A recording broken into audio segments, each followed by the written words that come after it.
Hello viewers, কেমন আছো সবাই? আশা করি ভালোই আছো। আপনার দোয়ায় আমিও অনেক ভালো আছি।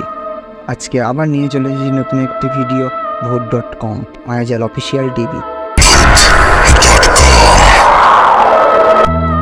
ভালোবাসা ও প্রেমের মধ্যে বিস্তর পার্থক্য, যদিও তা আমরা আমাদের এই চর্মচক্ষু দিয়ে কখনোই লক্ষ্য করিনি। তাই কী রকমের পার্থক্য তেমনভাবে উপলব্ধি করে ওঠার ক্ষমতা আমাদের জন্মায়নি। কি বুঝতে পারছেন না, তাই তো? আসলে কি বলুন তো, আমরা যখন মেলায় কিংবা কোনো এক শপিং মল থেকে একটা বারবি ডল কিংবা বউ পুতুল বা বর পুতুল কিনে আনি, তখন তাদেরকে খেলার ছলে স্নান করিয়ে দিই, খাইয়ে দিই, ঘুম পাড়িয়ে দিই। বিনিময়ে তার কাছ থেকে এক ফোঁটাও কি আশা করি সেও আমাকে স্নান করিয়ে দিক, খাইয়ে দিক? না, করি না। এই যে নিঃস্বার্থের এই সম্পর্ক, এটাকেই তো ভালোবাসা বলে। আর প্রেম, সে তো একজন অপরজনের থেকে আশা করা বস্তু। আমি তোমাকে সবসময় ফোন করেই কথা বলি, কই তুমি তো কখনো ফোন করো না। ঠিক এমনটাই প্রেমের সম্পর্ক।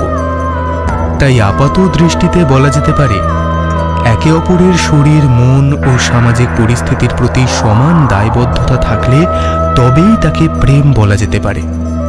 আর প্রেমের মধ্যে আবেগ, অনুভূতি, রাগ, অভিমানের মতো শরীরও একটি গুরুত্বপূর্ণ উপাদান, যা প্রেম শুরুর কারণ না হলেও প্রেম টিকে থাকার বাধ্য কারণ হয়ে দাঁড়ায়। তাই সেই শরীরের খিদে ইহকালে না মিটলে পরলোকে গমনের পরেও মানুষের অতৃপ্ত আত্মা ফিরে ফিরে আসে কামনার সেই খিদে নিবারণের জন্য। আর যতক্ষণ না সেই শরীরের স্বাদ পায়, যতক্ষণ না কামনার ক্ষুধা নিবারিত হয়, ঠিক ততক্ষণ পর্যন্ত অতিষ্ঠ করে তোলে মানুষের জীবন। সবটাই মাথার উপর দিয়ে গেল, তাই না? আজকের গল্পটি মন দিয়ে শুনুন, দেখবেন সবটাই মাথার ভিতরে প্রবেশ করে গেছে। সন্ধ্যা থেকেই টিপটিপ করে বৃষ্টি পড়েই চলেছে। আকাশটা একেবারেই কালো হয়ে ঝুলে পড়েছে দিগন্তের গায়ে। প্রবল বর্ষায় গ্রামের পুকুরঘাট জলে একেবারে টইটুম্বুর। মাঝে মধ্যে বজ্রবিদ্যুতের আকস্মিক ঝলকানি বড় বড় গাছপালার ফাঁক থেকে এসে পড়েছে ভিজে কংক্রিটের রাস্তায়। এমন সময় কলেজ পড়ুয়া যুবক অতীন হোস্টেল রুম থেকে বেরিয়ে মাথায় একটা ছাতা নিয়ে হাঁটতে হাঁটতে এসে উপনীত হয়েছে হোস্টেলের ঠিক পিছনের একটা বাড়ির সামনে। হোস্টেলটা কলকাতা বিশ্ববিদ্যালয়ের আন্ডারে, কিন্তু গ্রাম্য একটা হোস্টেল। হোস্টেলের পিছন দিয়ে সরু পিচের রাস্তা চলে গেছে ভিতর দিকে। সেই দিকে অনেক গ্রাম আছে। আর পাশের রাস্তাটা এসে উঠেছে স্টেশনের গায়ে। অতীন বিএ তৃতীয় বর্ষের ছাত্র। বাড়ি গঙ্গাসাগর, পড়াশোনা সূত্রে থাকা দক্ষিণ বারাসাত ধ্রুবচাঁদ হালদার কলেজের হোস্টেলে। সারা দিন কলেজে পড়াশোনা, বন্ধুদের সাথে আড্ডা, এবং সন্ধ্যা হলেই হোস্টেলের পিছনে একটা বাড়িতে ক্লাস 2তে পড়া একজন বাচ্চাকে পড়াতে যাওয়া, এই তার কাজ। সন্ধ্যায় সে পড়াতে যায়, তাই হোস্টেল গার্ড তাকে সন্ধ্যার পরে ঢুকতে বা বেরোতে তেমনভাবে বাধা প্রদান করে না। আজও বৃষ্টিবেলায় অতীন মাথায় ছাতা দিয়ে পড়ানোর উদ্দেশ্যে গিয়ে দাঁড়িয়েছে বাড়িটার সামনে। প্রায় 1 বছর ধরেই সে বাচ্চাটাকে পড়াচ্ছে। মাইনেপত্র খুব ভালো দেয়। তাছাড়া বাচ্চার মায়ের সাথে অতীনের সম্পর্ক বেশ ঘনিষ্ঠ। এতক্ষণে নিচে দাঁড়িয়ে থাকা অতীন দরজায় টোকা মারতে মারতে বলল, বৌদি, দরজাটা খুলে দাও, আমি যে পড়াতে চলে এসেছি। ঘরের ভিতর থেকে অতীনের শিশু ছাত্রের মা পিয়ালি উত্তর দিল, একটু দাঁড়াও অতীন, আমি এক্ষুনি আসছি। অতীন বন্ধ দরজার সামনে আরো কিছুক্ষণ দাঁড়িয়ে রইল। অতঃপর পিয়ালি এসে দরজা খুলে বলল, এসো অতীন, ভেতরে এসো। গ্রামের বাড়ি হলে কি হবে, বাড়িটা কিন্তু একেবারে গ্রাম্য শৈলীতে নির্মিত নয়, বিদেশি আদলে প্ল্যান করে তৈরি করা। আর করাবেন নাই বা কেন? পিয়ালির বরের কলকাতায় মস্ত বড় হোটেল রেস্টুরেন্ট আছে, তাই এত কিছু।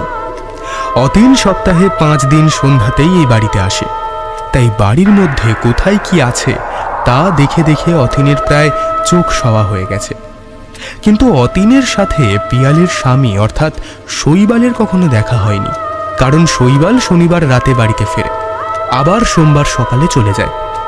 ঘরের মধ্যে ঢুকে প্রতিদিন যে সোফাটায় বসে বিলুকে সে পড়ায় ঠিক সেইখানে গিয়ে বসে পড়ল অতীন। পিয়ালি বলল, কি মাস্টার মশাই, মন খারাপ কেন? চা কফি কি করে আনবো বলো? না থাক, আজ আর কিছু লাগবে না। তুমি বিলুকে পাঠিয়ে দাও, ওকে পড়িয়ে আজ একটু তাড়াতাড়ি রুমে ফিরতে হবে। কিন্তু আজ তো বিলু বাড়িতে নেই। সকালে ওর দিদুন এসেছিল, ওর দিদুনের সাথে তো মামার বাড়ি গেছে। তাহলে আমি আজ আসি বৌদি। সে কি, এই তো সবে এলে, এক্ষুনি চলে যাবে? তুমি যে একবার বলেছিলে আমার সাথে একান্তে বেশ খানিকটা সময় কাটাবে, ভুলে গেছো সে কথা? না, ভুলে যাইনি তো। তাহলে এসো, আজ কিছুটা সময় শুধুমাত্র আমাকে দাও। কিন্তু বৌদি, আজ আমার আর কিছু ভালো লাগছে না। কেন, কি হয়েছে আমাকে বলো? আসলে পূজার সঙ্গে আমার ব্রেকআপ হয়ে গেছে। এই নিয়ে কষ্ট পাচ্ছ? এসো আমার সাথে এসো। এই বলে অতীনের হাত ধরে পিয়ালি গটগট করে সিঁড়ি ভেঙে উপরতলায় উঠে নিজের বেডরুমে ঢুকে গেল এবং ছিটকিনি এঁটে অতীনের দিকে তাকিয়ে বলল, পূজাকে বিয়ে করবে বলে ঠিক করেছিলে, তাই তার সাথে সম্পর্ক ভেঙে দিতে তোমার এত মন খারাপ? কিন্তু আমার সাথে যে তোমার সম্পর্ক, তাকে ভালো রাখার দায় কি তোমার একটুও নেই? হ্যাঁ, সে তো আছে। তাহলে এতদিন ধরে যে তোমার সান্নিধ্য পেতে চাইছি, তার কি হবে?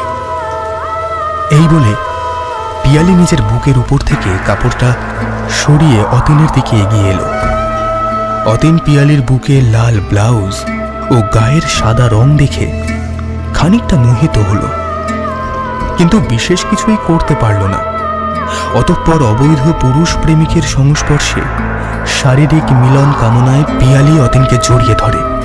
তৎক্ষণাৎ অতীনও বিচ্ছেদের বিরহ ভুলে পিয়ালিকে শক্ত করে জড়িয়ে ধরে নিজের ঠোঁট দুটো ডুবিয়ে দেয় পিয়ালির ঠোঁটে। দীর্ঘক্ষণ একে অপরের অধরামৃতের স্বাদ বিনিময় করার পর দুজনে মিলিতরত পায়রার মতো ছটকাতে ছটকাতে বিছানায় গিয়ে শুয়ে পড়ল। আজ সন্ধ্যায় বাইরে আকাশের গুরুগম্ভীর চিৎকার ও টিপটিপে বৃষ্টির স্যাঁতস্যাঁতে আবহাওয়ায় ঘরের মধ্যে মিলিত হতে চলেছে দুই নরনারী। যুবকের বয়স 21 বছর, তার মুখে গজিয়েছে নতুন দাড়ি গোঁফ। লম্বা চওড়া সুঠাম দেহি সেই পুরুষের বুকের উপর মাথা রেখেছে 30 বছর বয়সী যুবতী নারী, যে পূর্বে বিবাহিত এবং এক সন্তানের মা। তবুও এমন প্রেমের সম্পর্কে সে জড়িয়েছে। রায়নগর গ্রামের আজ সান্ধ্যকালীন আবহাওয়া মাতিয়ে তুলেছে দুই যুবক যুবতীকে। এতক্ষণ বিছানায় একে অপরকে জড়িয়ে ধরে বসে পাশের খোলা জানলাটা দিয়ে বাইরের নিঝুম কালো আকাশটার দিকে তাকিয়েছিল পিয়ালি ও অতীন। আজ আর একটাও তারা আকাশের গায়ে চিকচিক করছে না, তবে শীতল দক্ষিণা বাতাস সুরসুর করে তার ইচ্ছামতো ঢুকে পড়ছে ঘরের মধ্যে। ধীরে ধীরে অতীন রাতের স্নিগ্ধতার মতো এক বুক ভালোবাসার নিঃশ্বাস একত্রিত করে পিয়ালিকে জড়িয়ে ধরল। পিয়ালির বুকটা একটু কেঁপে উঠল। বর্ষার মধ্যরাত, বাড়ির পাশের বড় বড় গাছগুলোর পাতার ভাঁজে ভাঁজে নিকষ কালো অন্ধকার বাসা বেঁধেছে। ঘড়ির কাঁটার তখন টিকটিক শব্দে এগিয়ে চলা ছাড়া বিশ্ব চরাচরে যেন আর কোনো প্রাণ নেই, শুধু টিপ টিপ করে ঝরে পড়া বৃষ্টির আওয়াজ। প্রত্যন্ত গ্রামের দিকে এই রকমটাই হয়ে থাকে। অন্ধকারের এই প্রগাঢ় মহিমায় কে যেন আরো খানিকটা বেশি কালো করবার জন্য কালো রং মিশিয়ে দিয়েছে স্বয়ং মহাকাল। জানালার কাঁচের মধ্যে দিয়ে আড়াল আবডাল থেকে দূর আকাশের বজ্র বিদ্যুতের আকস্মিক আলো ক্ষণে ক্ষণে এসে পড়েছে পিয়ালির অর্ধনগ্ন স্তনযুগলের উপর।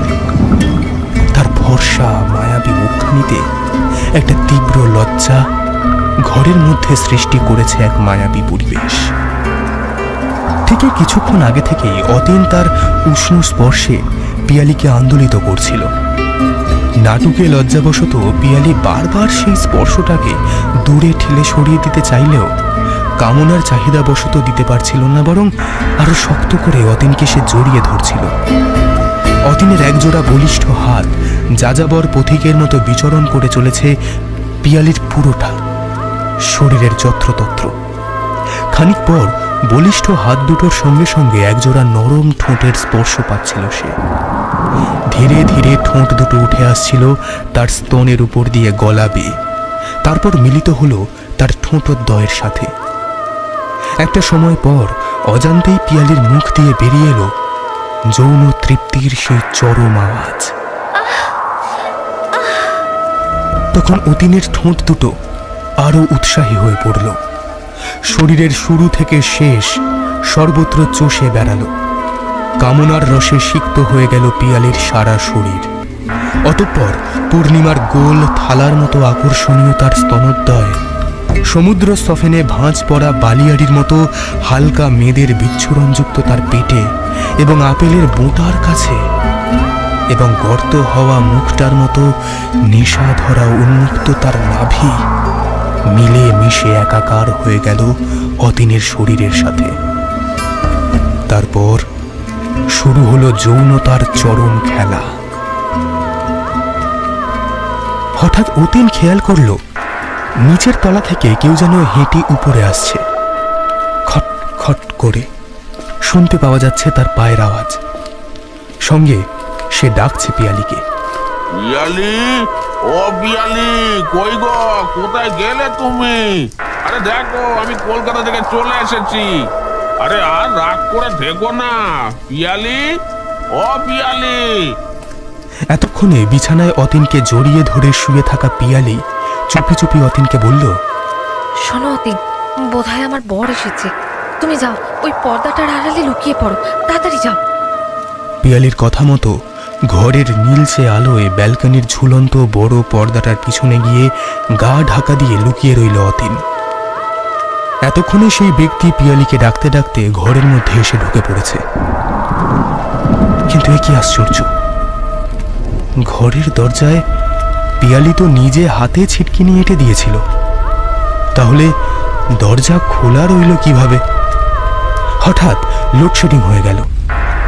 ঘরের মধ্যে নীলচে আলো বদলে গেল অন্ধকারে। সেই ব্যক্তি পকেট থেকে ফোনটা বের করে ফ্ল্যাশ অন করে ঘরের সর্বত্র ফেলছে আর ডাকছে পিয়ালিকে। পিয়ালি, ও পিয়ালি, কোথায় গেলে গো তুমি? আরে বলছি তো, আমার ভুল হয়েছে। এইবারের মতো অন্তত রাগ ভুলে বেরিয়ে এসো। কোথায় তুমি? ওগো, শুনছো? ঘরের যেসব স্থানে ফ্ল্যাশ লাইট পড়ছে ঠিক সেই সব স্থানগুলোতে আলো এবং সেই অপরিচিত ব্যক্তির দৃষ্টির সাথেও পর্দার আড়ালে লুকিয়ে থাকা অতীনের দৃষ্টিও ঘুরে ঘুরে আসছে। দরজার পাশে কিংবা আলমারির কোণে কোথাও নজরে এলো না পিয়ালি। এতক্ষণে অতীন মনে মনে বলছে, লোকটা সত্যিই ভীষণ বোকা। চোখের সামনেই বিছানার ওপর পিয়ালি বৌদি শুয়ে আছে, অথচ খাটের ওপর লাইট না ফেলে অন্য সবখানে খুঁজছে। অতীনের এমন ভাবনার সঙ্গে সঙ্গে লাইটটা এসে পড়ল খাটের অগোছালো হয়ে যাওয়া বিছানাটার উপর। একটু আগেই বিছানার উপর যে খেলা শুরু হয়েছিল তাতে করে বিছানার চাদর এমন কুঁচকে থাকবে এটাই স্বাভাবিক, কিন্তু বিছানার উপর লাইটটা পড়তেই অতীন ভীষণ অবাক হলো। এ কি, খাটের ওপর কেউ নেই কেন? পিয়ালি বৌদি কোথায় গেল? আমাকে পর্দার আড়ালে লুকিয়ে যেতে বলে পিয়ালি বৌদি তো খাটের ওপরেই শুয়েছিল। আর তাছাড়া অন্ধকারে মিশিয়ে থাকা ওই ব্যক্তি পুরো ঘরই তো খুঁজে ফেললো। কই, কোথাও তো দেখতে পেল না বৌদিকে। তবে কি বৌদি কর্পূরের মতো উবে গেল? এমন সময় হঠাৎ পর্দার আড়ালে অন্ধকারের সাথে একেবারে সম্পৃক্ত হয়ে অতীনের পাশে দাঁড়িয়ে পিয়ালি একটু ঘষ্টে যাওয়া সুরে ফিসফিস করে বলল, এই তো অতীন, আমি তোমার কাছে দাঁড়িয়ে আছি। তুমি কি ভয় পাচ্ছ? ভয় পেও না, ভয় পেও না। আচ্ছা, তুমি ওনাকে না দেখা দিয়ে খামোখা লুকিয়ে পড়লে কেন? কারণ উনি যে আমাকে আর দেখতে পাবে না। এমন সময় ঘরের মধ্যে উপস্থিত অতীনের অপরিচিত সেই ব্যক্তি ভীষণ রকম ভয় পেয়ে প্রচণ্ড জোরে আর্তনাদ করে উঠল। সেই আর্তনাদের সঙ্গে সঙ্গে পর্দার আড়াল থেকে বাইরে দৃষ্টি নিক্ষেপ করতেই অতীন দেখল সেই অপরিচিত ব্যক্তির হাতে ধরা মোবাইলের ফ্ল্যাশ লাইটটা এখনো উলম্বভাবে পড়ে আছে সিলিংয়ে ঝোলা ফ্যানটার দিকে, এবং সেদিকে তাকাতেই অতীনের সর্বাঙ্গ অবশ হয়ে এলো। হঠাৎ বজ্রপাতের আলো চোখটা যেমন ধাঁধিয়ে দিয়ে যায়, ঠিক তেমন সেই দৃশ্যে অতীনের চোখ ঝাঁঝরা হয়ে গেল। অতীন দেখল সিলিং ফ্যানে ফাঁস লাগিয়ে ঝুলে আছে একটা মৃতদেহ, এবং সে দেহ আর কারণ নয়, সে দেহ স্বয়ং পিয়ালির। সঙ্গে সঙ্গে সে তার পাশে তাকালো, যেখানে একটু আগেই পিয়ালি এসে দাঁড়িয়েছিল, কিন্তু না, সেখানে আর পিয়ালি দাঁড়িয়ে নেই। এমত অবস্থায় অতীনের চিন্তা, চেতনা, শরীরের সব রকম অভিপ্রায় প্রায় প্রবল চিৎকার করে উঠতে চাইল, কিন্তু সেই অপরিচিত ব্যক্তির হাতে ধরা পড়ে যাবার ভয়ে সে চিৎকার করতে পারল না। অতীন খেয়াল করল অন্ধকারের মধ্যে সেই ব্যক্তি এতক্ষণে কাঁদতে শুরু করেছে। তুমি এমনটা কেন করলে পিয়ালি? তুমি এমনটা কেন করলে? আমাকে একা রেখে দিয়ে এভাবে চলে গেলে কেন? ফিরে এসো পিয়ালি, ফিরে এসো। তুমি ছাড়া যে আমার আর কেউ ছিল না। আর তাছাড়া আমাদের বিল্টু, তার কি হবে? সে যে তুমি ছাড়া একেবারে ভেসে যাবে গো। তুমি কি করলে পিয়ালি? তুমি কি করলে? এইসব কথা শুনে অতীনের আর বুঝতে বিলম্ব হলো না যে এই ব্যক্তি পিয়ালির স্বামী, এবং তার বেদনা বিধুর শোককান্নায় আচ্ছন্ন হয়ে এতক্ষণে অতীনের চোখের কোণে কয়েক ফোঁটা জল এসেছে, কিন্তু একটা বিস্ময়ের ঠান্ডা স্রোত তার শরীরের সর্বত্র বয়ে বেড়াচ্ছে। একটু আগে সে পিয়ালির সাথে এক বিছানায় দৈহিক মিলনে রত ছিল, কিন্তু এতটুকু সময়ের মধ্যে কিভাবে এমন ঘটনাটা ঘটল তা কিছুই বুঝে উঠতে পারছে না অতীন। চিন্তায় চিন্তায় তার মাথা ক্রমশ ভারী হয়ে আসছে, দম আটকে আসছে। তবুও সে সেই পর্দার আড়ালে দাঁড়িয়ে দাঁড়িয়ে অপেক্ষা করছে। ঘর থেকে সেই ব্যক্তি বেরিয়ে গেলেই অতীন পালাবে, আর কোনো দিনও সে এই বাড়ি মুখ হবে না। অতঃপর কিছুটা সময় শোককান্না কাঁদার পর সেই ব্যক্তি যখন ঘর থেকে বেরিয়ে চলে গেল, অতীনও সময় সুযোগ বুঝে এ ঘর ছেড়ে হোস্টেল রুমের উদ্দেশ্যে দৌড়তে শুরু করেছে। রাত তখন কটা বাজে তা অতীন জানে না, শুধু এইটুকু জানে এই মহাজাগতিক কার্যকলাপ থেকে কোনো রকমে তাকে পালিয়ে বাঁচতে হবে। তাই সে ভিজে চাঁদের স্যাঁতস্যাঁতে আলোয় মুড়ি বাঁচি করে দৌড়চ্ছে। সন্ধ্যা থেকে একটানা বৃষ্টি হওয়ায় এখন জ্যোৎস্না ফোঁটা আলোয় রাস্তাঘাট স্পষ্ট বোঝা যাচ্ছে। সেই আলোকে অবলম্বন করেই অতীন দৌড়চ্ছে। এমন সময় পিছন থেকে পিয়ালির সেই মায়াময় সুর অতীনকে ডেকে উঠল। অতীন, তুমি ভয় পেলে নাকি? অতীন, ভয় পেও না, ভয় পেও না, আমি তো আছি, আমি তো আছি তোমার সঙ্গে।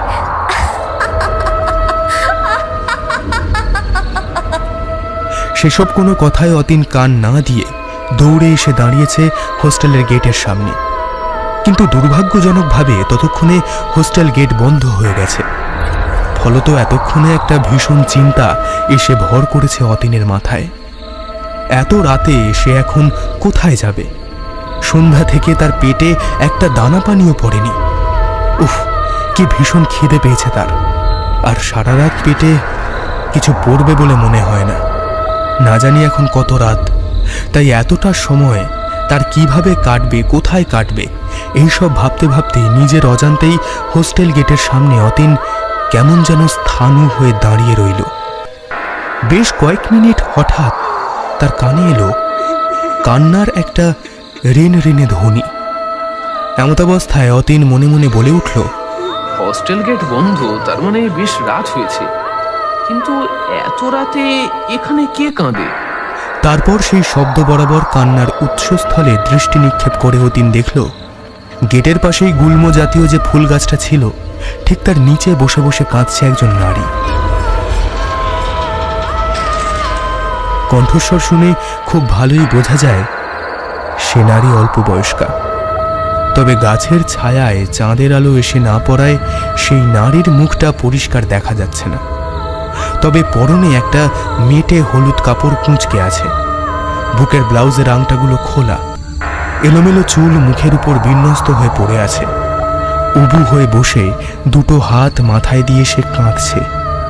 কিন্তু এত রাতে এখানে বসে বসে সে কেনই বা কাঁদছে? তাকে এইভাবে কাঁদতে দেখে অতীন খানিকটা ভয় পেয়ে গেল। তাই সে ভাবল ওই নারীকে পাশ কাটিয়ে এড়িয়ে গিয়ে পূর্ব দিকের পাঁচিল ধরে এগিয়ে যাবে। পুরোপুরি উত্তর পূর্ব কোণে পুরনো ইটের পাঁচিলে বালি সিমেন্টের কামড় খসে গিয়ে বেশ কয়েকটা রদ্দা ইট ধসে পড়েছে ওখান থেকে। যে কোনো মূল্যে টপকাতে পারলেই হোস্টেলে ঢোকা যাবে। এইরকম ভেবে অতীন এগিয়ে যেতে চাইল, তবুও কেমন যেন মায়ায় আচ্ছন্ন হয়ে সেই ক্রন্দনরত রমণীকে জিজ্ঞাসা করে বসল, কে কে আপনি? এত রাতে এখানে বসে কাঁদছেন কেন? হঠাৎ একটা দমকা বাতাসে সেই নারীর মুখের উপর দিয়ে উড়ে গেল তার আলুলায়িত চুলগুলো। তারপর ভয়ানক পৈশাচিক সুরে কাঁদতে কাঁদতে বলল, আমার শরীরটা দড়ির প্রান্তে ঝুলতে দেখেও নিচে না নামিয়ে আমার স্বামী পালিয়ে গেল। তবে তবে তাতে আমার একটু কষ্ট হয়নি। কিন্তু অতীন, তুমি তো আমাকে ভালোবাসতে, আমাকে ওইভাবে ঝুলতে দেখে তোমার কষ্ট হয়নি? আমাকে কেন দড়ি কেটে নিচে নামালে না? কেন নিচে নামালে না? কেন কেন নিচে নামালে না? আমাকে ছেড়ে দাও, আমাকে ছেড়ে দাও। আমি কিছু জানি না, আমি সত্যি কিছু করিনি। আমাকে ছেড়ে দাও। এ কি? এ তো পিয়ালি। না, সশরীরী পিয়ালি নয়, এ যে অশরীরী পিয়ালি। পিয়ালির মুখ থেকে এইসব কথা শুনে ভয়ে অতীনের হৃৎপিণ্ড যেন বাইরে বেরিয়ে আসার জোগাড়। তার চোখ মুখ থেকে দরদর করে ঘাম বেরিয়ে আসছে, আর মুখ থেকে আমাকে ছেড়ে দাও, আমি কিছু জানি না, আমি কিছু করিনি, এইরূপ বাক্য। এবং এমন কথা বলতে বলতে সে পিয়ালির প্রেতাত্মাকে এড়িয়ে ছুট দিল পূর্ব দিকের পাঁচিল বরাবর। পাশের চায়না জবা গাছগুলোতে কুঁড়ি ধীরে ধীরে যৌবন পেতে শুরু করেছে। টগরের কুঁড়ি কয়েকটা পাপড়ি মেলেছে, কয়েকটা বাকি। তাদের সবুজ পাতাগুলো বৃষ্টির জলে ধুয়ে যাবার পর চাঁদের আলো পড়ায় তার তীব্র প্রতিফলন এই ভয়াবহ রাতের মধ্যে সবচেয়ে মিষ্টি অনুভূতি। চাঁদের ভেলা আকাশপানে ভাসতে ভাসতে এগিয়ে গেছে পাশ্চাত্যের দিকে। এমন সময় হঠাৎ অতীন পাঁচিলের সেই ভাঙা অংশটা খুঁজে পেয়েছে। সে তড়িঘড়ি সেই পাঁচিল টপকানোর চেষ্টা করছে। কিছুক্ষণের মধ্যেই অতীন পাঁচিলের একদিক থেকে ওই দিকে লাফ দিতেই একটা আদলা ইটের কোণায় পাটা লাগতেই অতীন চিৎকার করে ওঠে। অতীন পায়ের পাতা চেপে ধরে পাঁচিলের কোলে সেই দুর্বা ঘাসের উপর বসে পড়ে এবং ইটের আঘাতে হওয়া সেই ক্ষতস্থান থেকে গলগল করে রক্ত বের হয়ে যেতে থাকে। রক্তের স্রোতে অতীনের হাত পুরোপুরি ভিজে যাচ্ছে। তাই সে ক্ষতস্থান থেকে হাতটা সরিয়ে নিয়ে আশেপাশে কোনো কাপড় ছেঁড়া কিংবা প্লাস্টিক পড়ে আছে কিনা তা খোঁজার চেষ্টা করে। কিন্তু ততক্ষণে ঘটে গেছে এক অস্বাভাবিক ঘটনা। কেউ যেন সেই আলো আঁধারির খেলায় গা মিশিয়ে অতীনের পায়ের পাতা থেকে বয়ে যাওয়ার সবটা রক্ত চুষে নিচ্ছে। অথচ সেই স্থানে অতীন কাউকেই দেখতে পাচ্ছে না, বরং অনুভব করতে পারছে কোনো এক লালায়িত জীব তার পায়ের ক্ষতস্থানের উপর দীর্ঘক্ষণ পরিক্রমা করছে এবং চুষে নিচ্ছে বয়ে যাওয়া টাটকা গরম রক্ত। বিনিময় ফিরিয়ে দিচ্ছে একটা তীব্র শান্তির শীতলতা। তাই ওই কাটা পা নিয়ে অতীন আর সেই স্থান ছেড়ে নিজের রুমে উঠে যেতে পারল না। লালায়িত জিভের আদরে আদরে কখন যেন ঘুমিয়ে পড়ল সেই পাঁচিলের কোলে সবুজ দুর্বার চাদরে।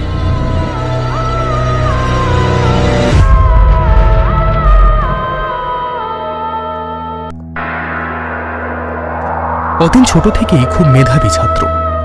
দুটো দাদার পরে ওর জন্ম। সবাই বলে ও ছোট, তাই নাকি ও একটু বেশি মেধাবী। এর বিজ্ঞানসম্মত কারণ, ওর দাদা দুটো যখন জন্মেছিল তখন ওর মায়ের বয়স ছিল 17 থেকে 20 বছরের মধ্যে। কিন্তু অতীনের যখন জন্ম হয় তখন অতীনের মায়ের বয়স 23 বছর। তাই পরিপূর্ণ মায়ের সন্তান হবার দরুন পরিপূর্ণ পুষ্টিতে অতীনের মাথায় একটু বেশি বুদ্ধি। যদিও বুদ্ধি শুধু জন্মগত তো নয়, অর্জনও করতে হয়। তাই গঙ্গাসাগরের প্রত্যন্ত এলাকায় সমুদ্রের জলোচ্ছ্বাসের সাথে সাথে প্রকৃতি থেকে বিভিন্ন ধরনের অভিজ্ঞতা একত্রিত করে ধীরে ধীরে বড় হয়ে উঠল তার মেধা। তাই উচ্চ মাধ্যমিক পাশ করবার পর গঙ্গাসাগরের অতীন চলে এলো এই দক্ষিণ বারাসাতের কলেজ হোস্টেলে। এখান থেকে সে ইংরেজি সাহিত্যে স্নাতক পড়াশোনা করছে। কলেজে পড়াশোনার পাশাপাশি নিজের হাত খরচের জন্য অতীন হোস্টেলের পিছন দিকের একটা দোতলা বাড়িতে গত বছর থেকে সেই বাড়ির বাচ্চা বিল্টুকে পড়াচ্ছে। সব থেকে বড় কথা, মাস শেষ হতে না হতেই মাইনেটাও বেশ দিয়ে দেয় বাড়ির লোক। তাই এই টিউশনটা ছাড়ার কথা অতীন কখনোই ভাবেনি। তবে টিউশন পড়াতে পড়াতে সে বিল্টুর মা পিয়ালির সঙ্গে ঘনিষ্ঠ সম্পর্কে আবদ্ধ হয়ে পড়ে। এই সম্পর্কে জড়িয়ে পড়াটা ভীষণ স্বাভাবিক ছিল, কারণ বিল্টুর বাবা সপ্তাহে মাত্র 2টো রাত পিয়ালিকে সময় দেয়, আর অতীন সময় দেয় বাকি 5টা দিন। ঘন্টার পর ঘন্টা সধবার একাদশী করা একজন নারীর চোখের সামনে টাটকা তরতাজা গোলাপের মতো স্বচ্ছ যৌবনে পরিপূর্ণ যুবককে ক্রমাগতভাবে দেখতে থাকলে প্রতিটা সধবা নারীরই এই শারীরিক একাদশীর উপবাস ভেঙে ফেলবার ইচ্ছা হয়। আর সেই ইচ্ছা কেউ দমিয়ে রাখতে সক্ষম হয়, আর কেউ হয় না। ঠিক তেমনি পিয়ালি তার শারীরিক একাদশীর ভাঙার উত্তম পুরুষ হিসেবে নির্বাচন করেছিল এই অতীনকে। তাই তো এমন রাত এসে উপনীত হয়েছে অতীনের জীবনে।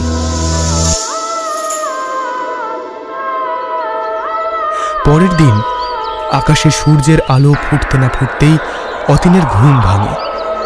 চোখ খুলে সে দেখে সেই পাঁচিলের কোলে দুর্বা ঘাসের উপর সে শুয়ে আছে।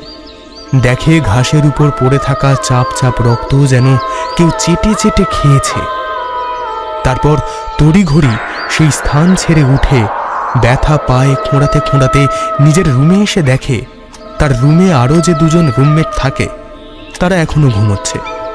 দেওয়ালে টকটক করে আওয়াজ করতে করতে ঘুরতে থাকা ঘড়িটার দিকে তাকিয়ে অতীন দেখে তখন সময় সকাল 6টা।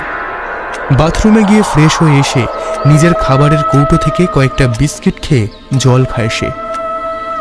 সারা রাত তো পেটে কিছুই পড়েনি, তাই প্রচণ্ডভাবেই খিদে পাওয়াটাই স্বাভাবিক। খাওয়া দাওয়া সেরে নিজের বিছানায় শুয়ে গভীর নিদ্রায় আবার আচ্ছন্ন হলো অতীন। কলেজে ভর্তি হবার ঠিক পরের বছর থেকেই অতীনের প্রেমের সম্পর্ক হয় পূজা নামের একটা মেয়ের সঙ্গে। দুজনেই একই বিভাগের ছাত্রছাত্রী, কিন্তু হোস্টেলের পিছনের ওই বাড়িতে অতীনের পড়াতে যাওয়া নিয়ে তাদের মধ্যে মনোমালিন্য লেগেই ছিল। তবে পুরোপুরি তাদের বিচ্ছেদ ঘটেছিল গতকাল। পূজা সরাসরি অতীনকে জানিয়েছে, দেখ অতীন, আমার সাথে রিলেশনটা কন্টিনিউ করতে হলে তোকে ওই পিয়ালি বৌদির বাড়িতে পড়াতে যাওয়া ছাড়তে হবে। অতীন অবাক হয়ে উত্তর দেয়, কিন্তু কেন? পড়াতে যাওয়া বন্ধ করার সাথে রিলেশনের কি সম্পর্ক? না, আমি চাই না তুই ওই বাড়িতে পড়াতে যাস। তাছাড়া পড়ানোর যখন এতই ইচ্ছা তো অন্য একটা টিউশন ধরে নে, কিন্তু ও বাড়িতে তোকে ছাড়তে হবে। পড়ানোর তো ইচ্ছে বটে, তবে তার সঙ্গে মাসের শেষে 3000 টাকা কে দেবে রে? আর তুই এখানে পড়ানো বন্ধ করে অন্য জায়গায় টিউশন ধরতে বলছিস। জানিস তো একজন বাচ্চাকে পড়ানোর জন্য কেউই 1000-এর বেশি টাকা দেয় না, কিন্তু ওখান থেকে আমি 3000 টাকা পাই। হ্যাঁ, ওটাই বলতে চাইছিলাম। কি বলতে চাইছিস শুনি? শুধু কি বিল্টুকে পড়ানোর জন্য 3000 টাকা দেয়, নাকি মাঝে মধ্যে বিল্টুর মাও তোর কাছে পড়ে? এ কি সব বলছিস তুই? আমি খবর পেয়েছি অতীন, আমি খবর পেয়েছি বিল্টুর মায়ের সাথে তোর সম্পর্ক আছে। তাই ওই বাড়ি ছাড়তে পারলে আমি তবেই রিলেশনটা কন্টিনিউ করতে পারবো, নয়তো না। আচ্ছা যা, কোথায় যাবি যা। আমি ওখানে পড়াতে যাওয়া ছাড়বো না। আর আমি জানি আমার আর বিল্টুর মায়ের তেমন কোনো খারাপ সম্পর্ক নেই। যে বা যারা তোর কাছে এসব খবর দিয়েছে তারা শুধুমাত্র তোর আর আমার মাঝে ভাঙন ধরাতে চেয়েই এসব বলেছে। আচ্ছা ঠিক আছে, আমি এখন আসছি, ভালো থাকিস। গতকাল এই রকম কথোপকথনের মধ্যে দিয়ে তাদের বিচ্ছেদটা হয়েছে। এখন বিছানায় ঘুমাতে ঘুমাতে হঠাৎ হোস্টেলের পিছন দিকের রাস্তায় পরপর কয়েকটা গাড়ির আওয়াজে অতীনের ঘুমটা ভেঙে যায়। অতীন থাকে হোস্টেলের একতলায়। ঘুম ভাঙা মাত্রই ঘরের জানলাটা খুলে বাইরে তাকিয়ে দেখে আকাশের সূর্য ততক্ষণে পাটে বসেছে। চারিদিকে নেমে এসেছে ঘোলাটে অন্ধকার। অতীন অবাক হলো, ভাবল তবে কি এতক্ষণ সে ঘুমিয়ে পড়েছিল? আকাশে ঘোলাটে কালির প্রলেপ লাগানো আবহাওয়া ও দূর দিগন্তে উড়ে আসা বাদুর দলের দিক থেকে চক্ষু সরিয়ে নিচে তাকাতেই দেখল কয়েকজন মহিলা পুলিশ কনস্টেবল পিয়ালের মৃতদেহ বই নিয়ে গাড়িতে তুলছে। আর পাশেই বিল্টুকে সাথে নিয়ে দাঁড়িয়ে আছে একজন বয়স্ক মহিলা। সে কাঁদতে কাঁদতে একজন পুলিশ অফিসারকে বলছে, গতকালই সারাটা দিন আমি আমার মেয়ের কাছেই ছিলাম। আমাকে কত কি রান্না করে খাওয়ালো আমার পাগলিটা, কিন্তু তখনও তো বুঝতে পারিনি সে এইভাবে আত্মহত্যা করবে। আমি তো ছেড়ে চলে যাবে। বিকেল বেলায় যখন বাড়িতে ফিরবো বলে শাড়ি পরছি, তখন বিল্টু বায়না ধরছে ও আমার সাথে আসবে। তখনই দেখি কোনো কথা না বাড়িয়ে পিয়ালে বিল্টুকে আমার সাথে পাঠিয়ে দিল। বোধহয় ও মনে মনে ভেবে রেখেছিল, তাই বিল্টুকে আমার সাথে যেতে দিয়ে ওর কাজে সুবিধাই হয়েছে। হে ভগবান, এ আমার কি হলো! যদি আরো কয়েকটা দিন তোর কাছে থেকে যেতাম, তো এইভাবে তোর মরা বুক আবার দেখতে হতো না রে। ফিরে আয় মা, ফিরে আয়। অতীন এমন করুণ দৃশ্য চোখে দেখতে না পেরে দুম করে জানলাটা বন্ধ করে দিল। হঠাৎ করেই ওপার থেকে ভেসে আসা সব শব্দ ক্ষীণ হয়ে এলো। চিন্তায় ও এক চাপা কষ্টে অতীনের চোখ মুখ ভারী হয়ে এলো। একেবারে পাষাণের মতো ভারী ও ঠান্ডা হয়ে এলো বুক। তাই ধীরে ধীরে বিছানায় বসে পড়ল সে। এমন সময় অতীনের মোবাইলটা বেজে ওঠে।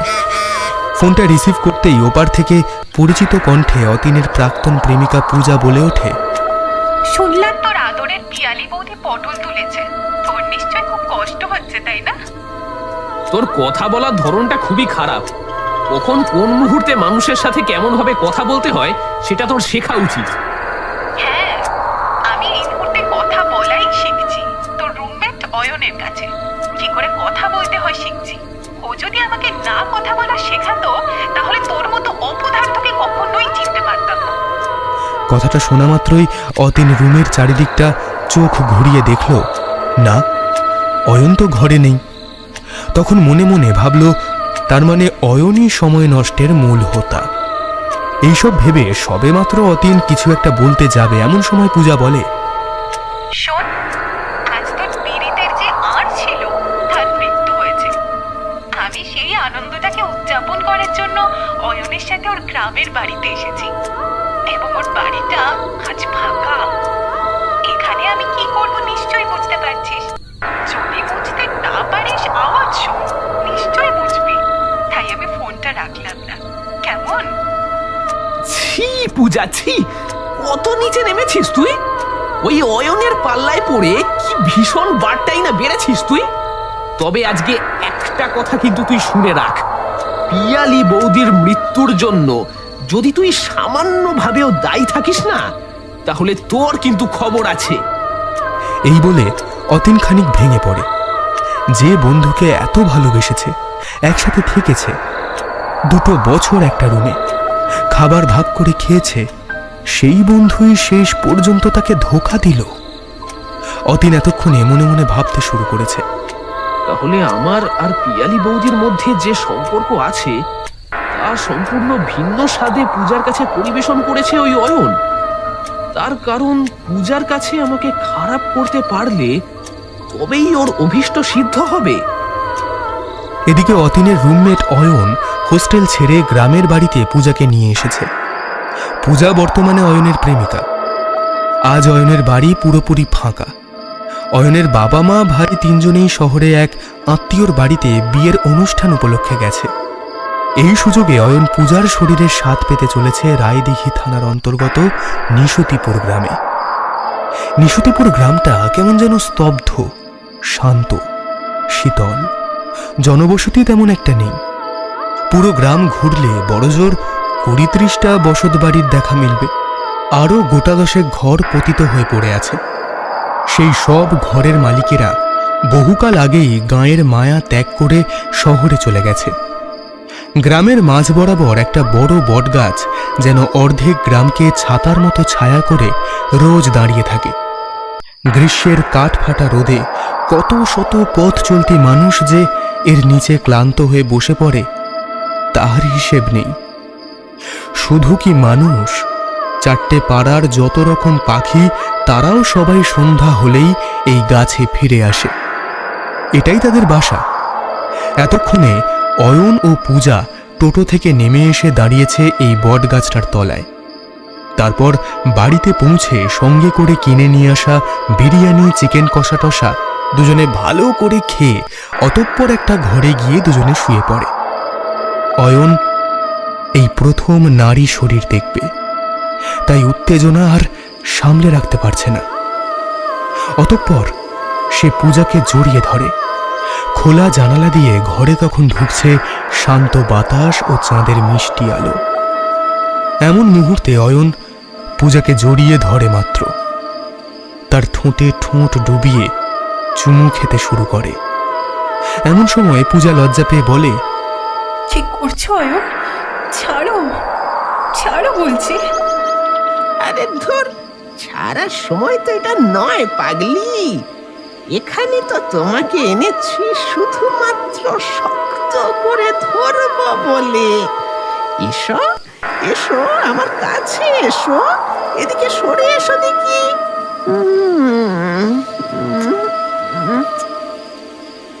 এই বলে অয়ন পূজাকে কাছে টেনে নেয়, তাকে সযত্নে বিবস্ত্র করতে শুরু করে। চুমু খেতে খেতে আদর করতে করতে এক এক করে খুলে ফেলে তার কুর্তি, লেগিংস। অতঃপর খুলে ফেলল তার অন্তর্বাস, সঙ্গে রুক্ষ জিভ দিয়ে চেটে দিল পূজার লালায়িত শরীর। পূজাও অনুরূপভাবে খুলে ফেলল অয়নের জিন্স প্যান্ট, নীল চেক শার্ট এবং ভিতরের এক্সারসাইজ গেঞ্জি ও জাঙ্গিয়া। তারপর অয়নের পুরুষালী চেতনাদণ্ডটি পূজা হাতের লম্বা লম্বা আঙুলের স্পর্শে ও ভিজে জিভের চোষানিতে সজাগ হয়ে উঠল। তারপর শুরু হলো মিলনের সেই উদ্দাম খেলা।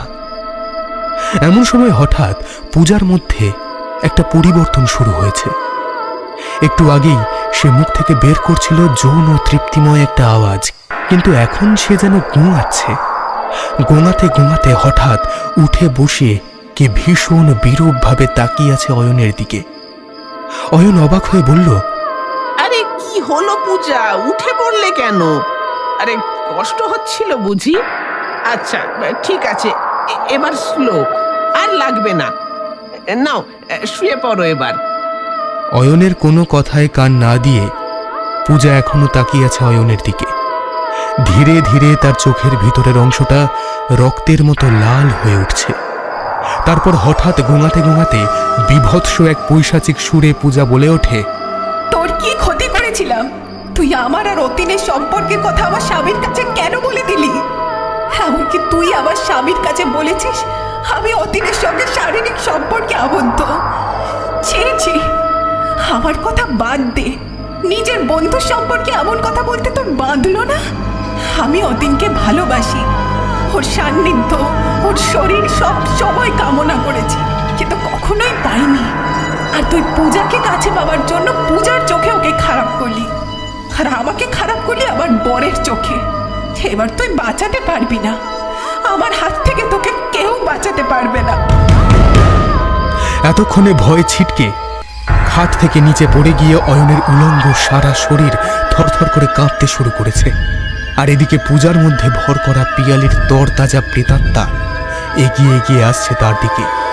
তার মাথার অবিন্যস্ত চুলগুলো দেখে মনে হচ্ছে এ পূজা নয়, এ স্বয়ং সর্পকেশী মেডুসা। অয়ন বাঁচাও বাঁচাও রব তুলে চিৎকার করতে শুরু করেছে, কিন্তু আজ আর তার রেহাই নেই। উলঙ্গ অপদেবীর মতো এগিয়ে এসে অয়নের বুকের উপর বসে বাঁচাও বাঁচাও, কে কোথায় আছো? আমায় বাঁচাও। পূজারূপী পিয়ালি তার ধারালো নখ দিয়ে নিঃশৃঙ্গ দেবের মতো অয়নের জীবিত অবস্থাতেই তার পেট চালিয়ে বের করে আনলো একতাল নাড়ি ভরি, এবং তার কয়েকটা নিজের মুখে চাউমিনের মতো পুড়ে দিয়ে বাকে খানিকটা পুড়ে দিল অয়নের মুখে। ততক্ষণে সে যন্ত্রণায় ছটকাতে ছটকাতে মৃত্যুর দিকে এগিয়ে যাচ্ছে। আর এদিকে একটা পৈশাচিক হাসিতে ভরে উঠেছে নিশুতিপুর গ্রামের আকাশ বাতাস। আমার মৃত্যুর জন্য তো তুই দায়ী ছিলি। তোকে আর বাঁচতে দেব না। তোকে আর বাঁচতে দেব না।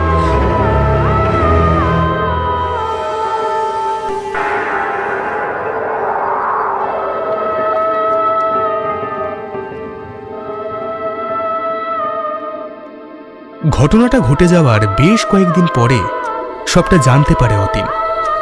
তার আর পূজার মধ্যে বিচ্ছেদের মূল কারণ কে, তার সাথে পিয়ালি বৌদির সম্পর্কের কথা রংচঙে করে অয়নই বলেছিল পূজাকে এবং পিয়ালি বৌদির স্বামীকে। তাই তো আজ পিয়ালি বৌদি আত্মহত্যার পথ বেছে নিয়েছে, তাই অতীনের সম্পর্ক মরেছে পূজার সাথে। তবে উচিত শিক্ষা পেয়েছে দুজনে, একজন মরেছে নৃশংসভাবে আর একজন সেই মৃত্যুর দায়ে যাবজ্জীবন কারাবাস। কয়েক মাস পর আজ অতীন বিগত দিনের বাজে স্মৃতি ও খারাপ দিনগুলোর কথা ভুলে গিয়ে বেশ শান্তি মনে রাতের খাবার খেয়ে ঘুমিয়েছে। একজন রুমমেট ছিল, তবে সে বাড়িতে যাওয়ায় আজ রুমে একা ঘুমিয়ে আছে অতীন।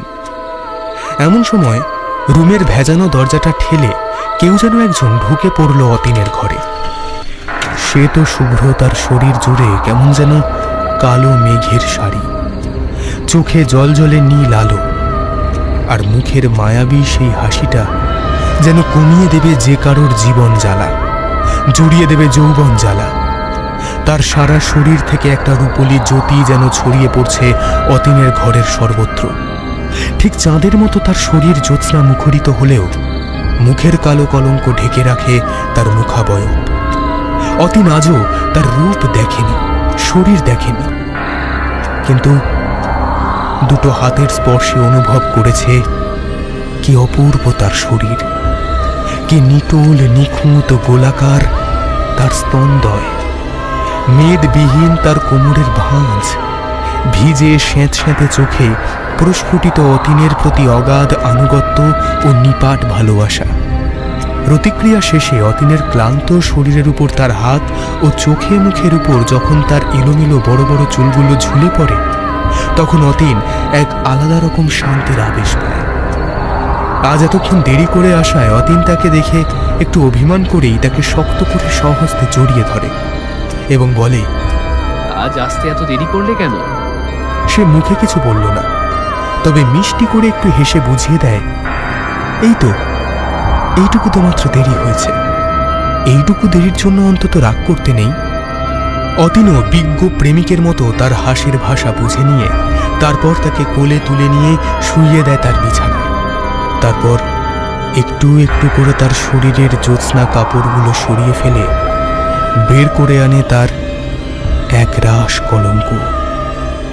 সে যেন তৎক্ষণাৎ মিশে যায় আঁধারের সাথে। তাকে অতীন আর দেখতে পায় না, কিন্তু অনুভব করতে পারে সে যেন শক্ত করে অতীনকে জড়িয়ে ধরে তার বুকের কাছে টানছে।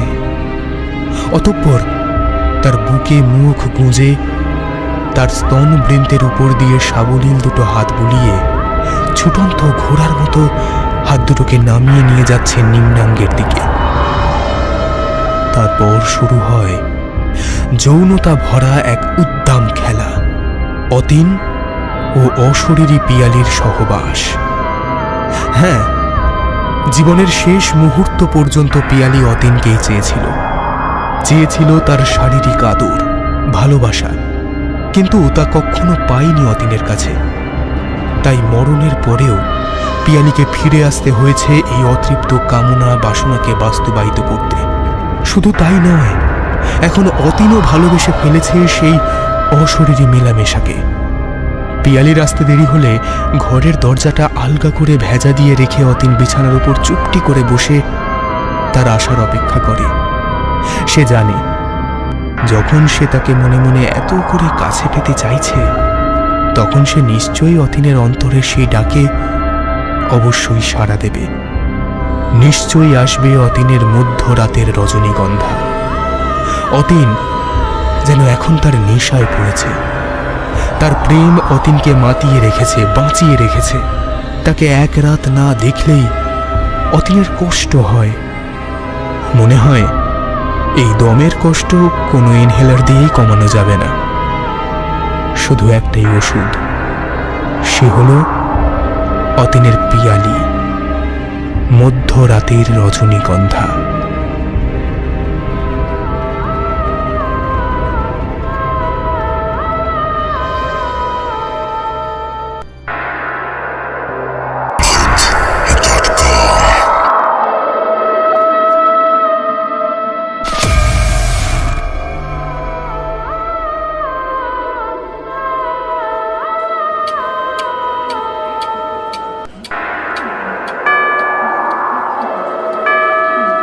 ঘড়িতে টিকটিক করে 8টা বাজল। সারাদিন যে রেল স্টেশনটা মানুষের ভিড়ে গমগম করে, সেই স্টেশনে আস্তে আস্তে লোক কমছে। উত্তর 24 পরগনা বনগাঁ মানে সারাদিন লোকজনের যাতায়াত। ছুটে চলা ট্রেনগুলো ভিড়ে ঠাসা, পা রাখার জায়গা পাওয়া বড়ই মুশকিল। ঠিক এভাবেই ভিড়ের মোকাবিলা করে নিত্যদিন যাতায়াত করেন মানুষগুলো। সকালে ট্রেনে করে আসার সময় নজরে পড়েছিল সতীশের। সবাই জানে বনগাঁ লোকাল মানেই মাত্রাতিরিক্ত ভিড়, কিন্তু এই ট্রেনের নিত্যযাত্রীরা জানেন বনগাঁ লোকাল মানে কত শত গল্প ঘটে চলেছে প্রত্যেক দিন। প্রত্যেকটি গল্প মানুষের জীবনকে কেন্দ্র করে, মানুষের রুজি ও রোজগার, ছুটোছুটি আর ওঠাপড়াকে কেন্দ্র করে। মাত্র একটা দিন এই লাইনের ট্রেনে উঠে সেটা বুঝে গিয়েছে সতীশ। গোটা রাস্তায় নানান মানুষের গল্প পড়তে পড়তে এসেছে সে। সন্ধ্যায় স্টেশনে বসে সেই সমস্ত গল্প মনে পড়তে লাগলো সতীশে।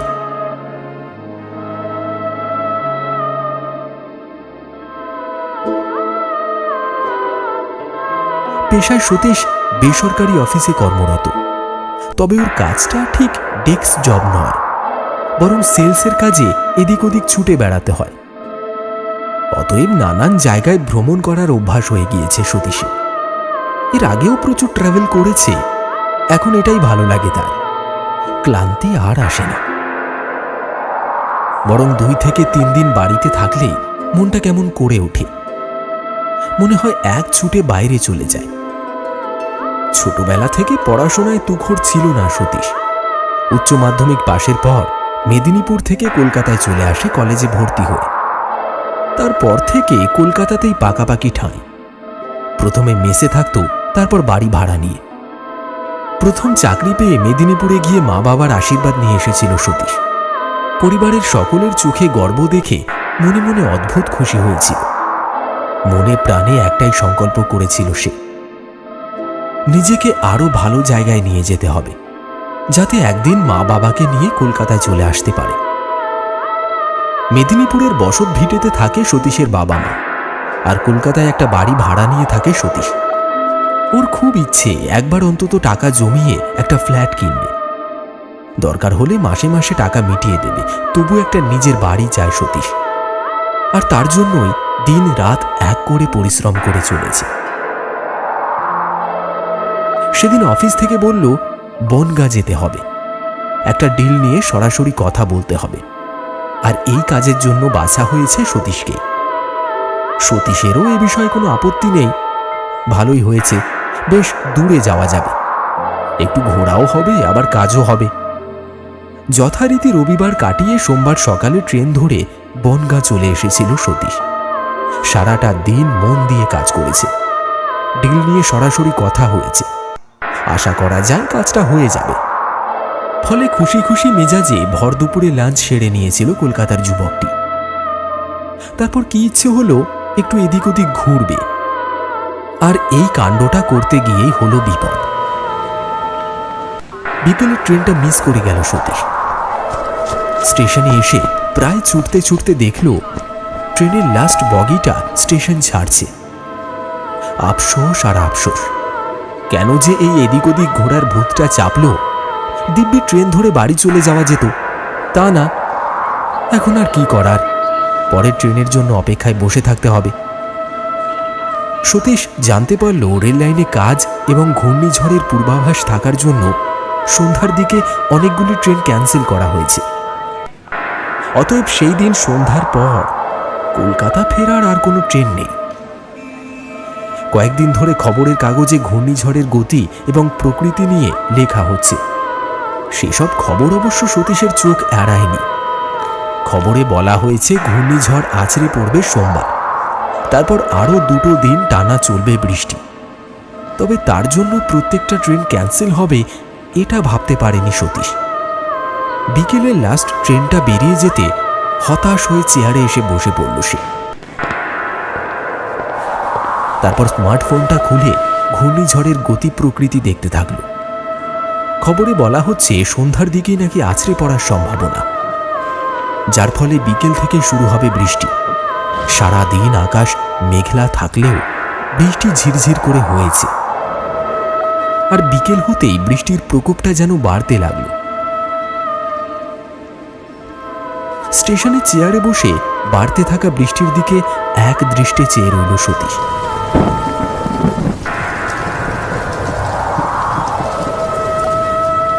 আর দেখতে থাকলো স্টেশনের ভিড় কিভাবে ধীরে ধীরে পাতলা হতে থাকে। আজ সতীশের সঙ্গে ব্যাপক কিছু জিনিস নেই, বরং তার সঙ্গে থাকা একটা লেদারের ব্যাগ, একটা ডায়েরি, একটা ছোট্ট জলের বোতল, দুটো পেন আর একটা ছাতা। বৃষ্টির খবর সকাল থেকেই জানতো সে, তাই সঙ্গে করে একটা ছাতা নিয়েই এসেছিল। পকেটে ফোনটা ছিল, ওটা নিয়ে বেশ কিছুক্ষণ স্ক্রল করতে থাকলো সতীশ।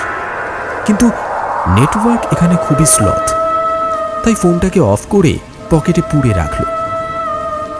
ভুল করে মোবাইল চার্জারটা নিয়ে আসা হয়নি, তাই ফোনের ব্যাটারিটা ধরে রাখতে ওকে এখন বিশ্রাম দেওয়াই শ্রেয়। অগত্যা আর কি করার, চুপ করে বসে মানুষের আনাগোনা দেখতে থাকে বিকেল জুড়ে।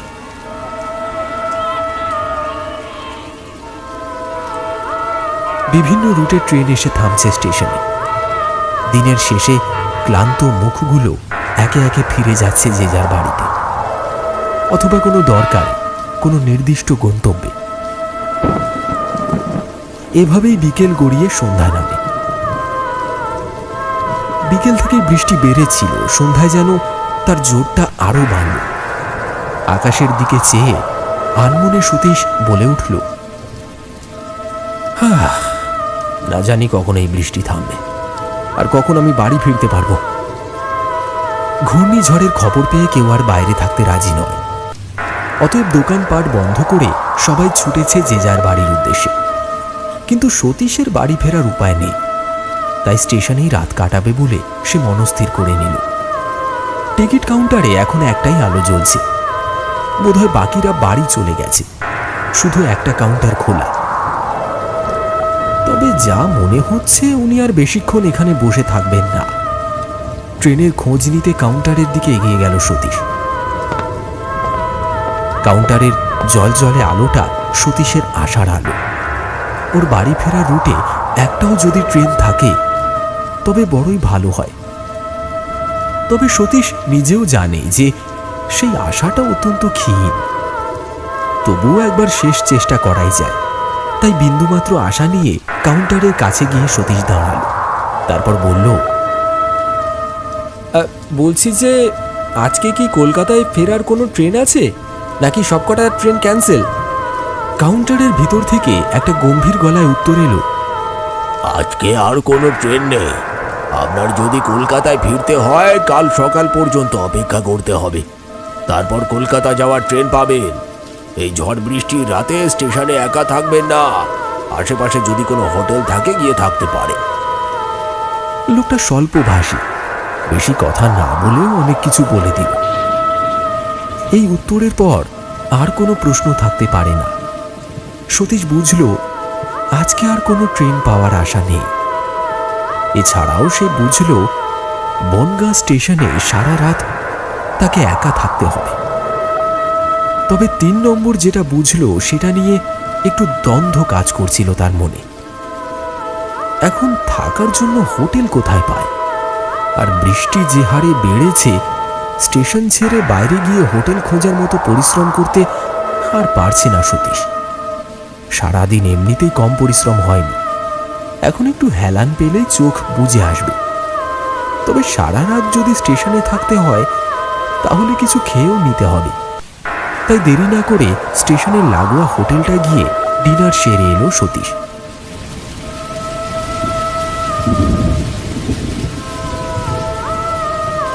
হোটেলে গিয়ে যা বুঝলো, ওর থালাটা তুলেই মাজা ঘষা সেরে হোটেলের মালিক বাড়ি পালাবে, সঙ্গে কর্মচারীরা।